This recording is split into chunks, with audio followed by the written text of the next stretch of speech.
will not delve into allegations on social media. And if they have to, they will invite their security chiefs to get details. This is not a social media stuff. And the investigation is going on right now in the United States Congress. And also today, the President, Donald Trump, also said specifically that in that investigation, the support given to Nigeria so far should also be investigated. Even America has not taken the allegation hook, line, and sinker. They are investigating. So Nigeria must also investigate to be sure. Boko Haram by the United States Agency for International Development, USAID.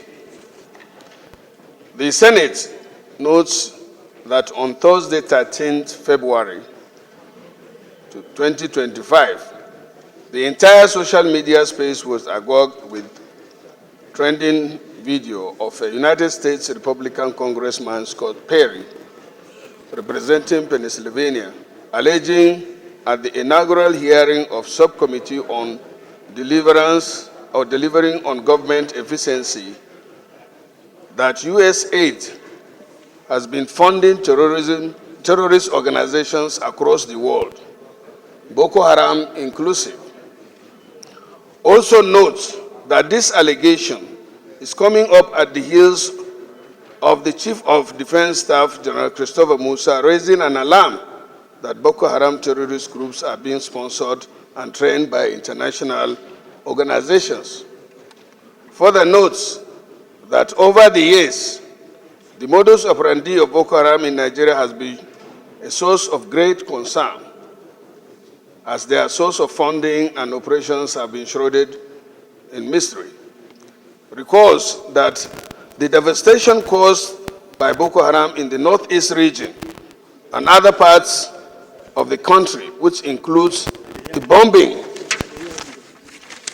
of UN building in August 2021, and of course, the bombing of the police headquarters here in Abuja, among other attacks, led to loss of lives of Nigerians in thousands and wanton destructions on properties, which occasioned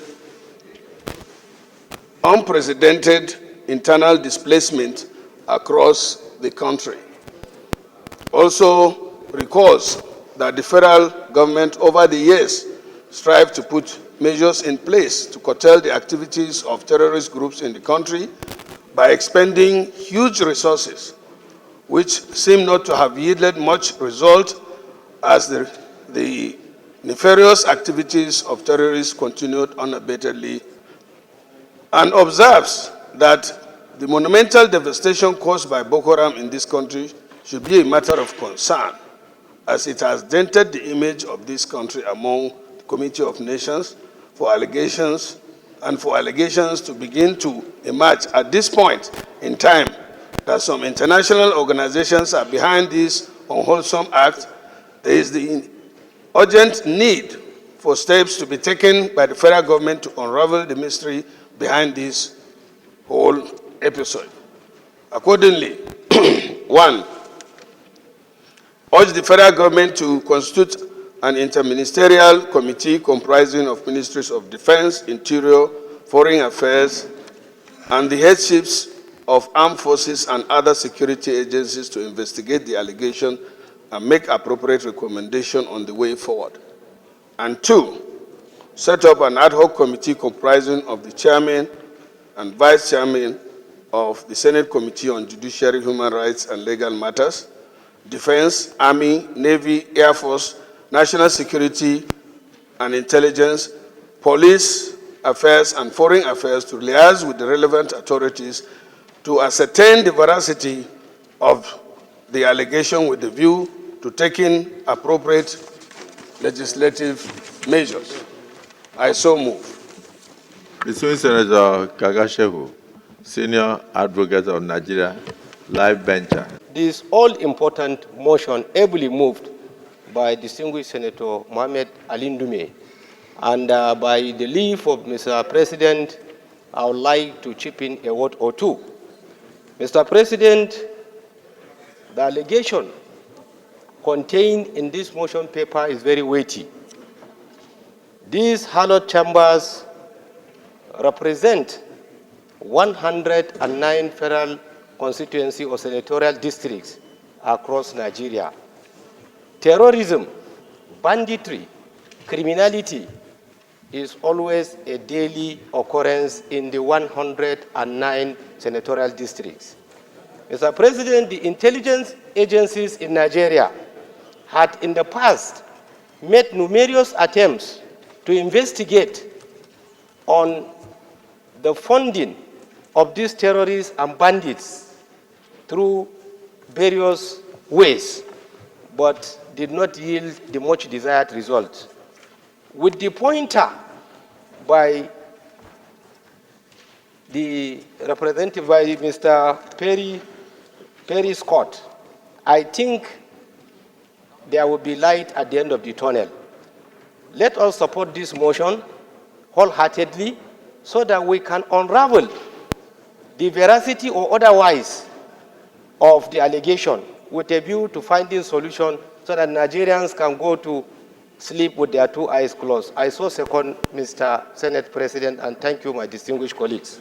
I'm also a co-sponsor of this very, very important motion, eloquently presented and delivered by Senator Ali Ndume, representing Borno South. Mr. President, there are times that we need to reflect. We are operating a presidential system of government.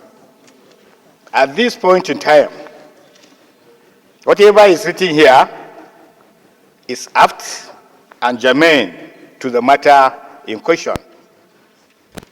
But having said that, it is important in a plenary like this, it is almost impossible to do justice to the issues raised on this motion.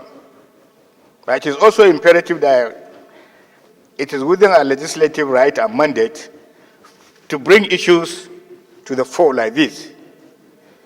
We do not need a very robust, elaborate debate. Why? Because as the affects law-making body of the country, the Senate, we need to be briefed, first and foremost, by the heads of various security agencies in a closed-door session. I also wrote this in the media. But beyond the media, beyond what I know, beyond what you know, we have intelligence organization that is funded by this government. I strongly feel, Mr. President, that we need to carry just one prayer, which suggests to me that we invite the National Security Advisor, the NIA, the Director of DSS, for a closed-door session with the Senate on this particular matter. You know why? Because that is their prerogative. That is their field. They have been funded to protect this country against all odds. But I'm sure this motion arose because of the inability, so far to speak, of the government to make any pronouncement on this particular matter. It's disturbing. But the Senate, as it were, should invite the NSA, the NIA, the DSS, for a brief on this matter. From there, we now take it forward. Setting up any committee of the legislature without bringing these people, this is a very serious matter. It is very, very serious.